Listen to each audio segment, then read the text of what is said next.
After surviving the Heincut subjugation, Johann does what any mercenary commander should do after nearly getting everyone killed. He throws a huge drinking party. The goblin threat is finally gone, Heincut has been reclaimed, and Johann tells every surviving warrior that the drinks are on him. Within minutes, the camp turns into complete chaos. Mercenaries are shouting, drinking straight from barrels, wrestling each other and celebrating the fact that they actually made it out alive. But as the alcohol starts flowing, the survivors begin talking about what happened during the battle. One of the beast folk mercenaries remembers the moment the sky suddenly went dark, and the goblins around them went completely berserk.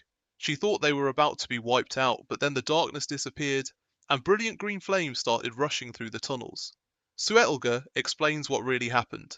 The dark magic covering Heincut was connected to the mage Johann defeated. The moment that mage died, the spell was broken and the holy knights of Saint Iena regained their strength. What everyone witnessed after that was Valian's awakening. Her green holy fire swept through the village and tunnels, burning every remaining goblin, including the ones hiding deep underground. The same mercenaries who had been mocking the holy knights for being useless are suddenly a lot quieter. But Valian herself is not celebrating. Johann finds her standing among the graves of the people who died during the operation. Swords have been planted into the ground as markers for the fallen knights and mercenaries, and looking at them forces Johann to confront something he has been avoiding. A lot of people died because of this battle. Many members of the Holy Knight Order were killed, and so were mercenaries Johann personally hired.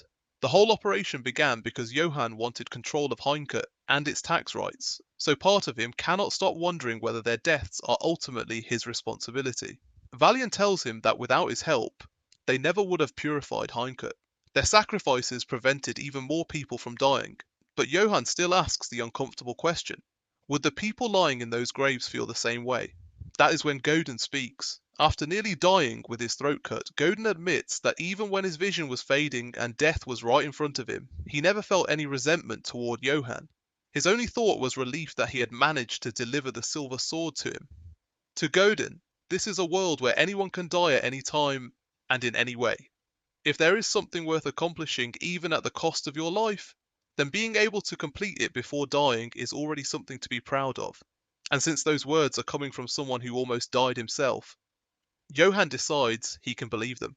He thanks Goeden, and the group eventually returns to the celebration, where the mercenaries raise another drink for the brothers who went to heaven first. The victory also leaves Johann with some interesting spoils. Among the mage's belongings are books dealing with blood magic and controlling goblins, a strange assassination weapon capable of absorbing an opponent's blood and transforming into a whip, and a magical ring that can release black smoke to obscure vision. Most knights would immediately avoid anything that looked remotely cursed, but Johann naturally wants to know exactly how all of it works.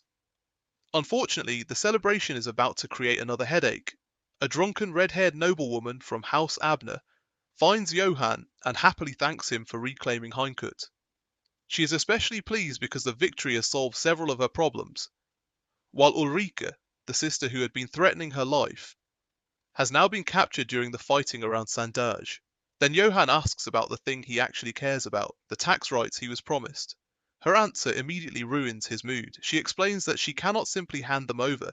She needs approval from the head of House Abner, and with Ulrike captured and possibly about to die, she thinks everything has worked out perfectly for her anyway. She even calls the situation a win-win. Johann responds by smacking her. The spoiled noblewoman is horrified, screaming that even her own mother has never hit her, but Johann is far more disgusted by what she just said. He demands to know what these noble brats think family actually means. Wishing for her own sister to die simply because it makes inheritance and politics easier is enough to completely sober him up. When she tries to calm him down by promising that she can still get him the tax rights later, Johann has already made his decision. He asks where Ulrike is being held, Saint-Darge. Johann immediately orders everyone else to finish cleaning up and follow him. The Heincut battle has barely ended. Everyone has only just started celebrating, and Johann is already climbing back onto his horse and racing toward another battlefield. All for a captured noblewoman, and of course the tax rights he was promised. As Johann rides into the night, one thought keeps running through his head. Is this wandering life of his ever going to end?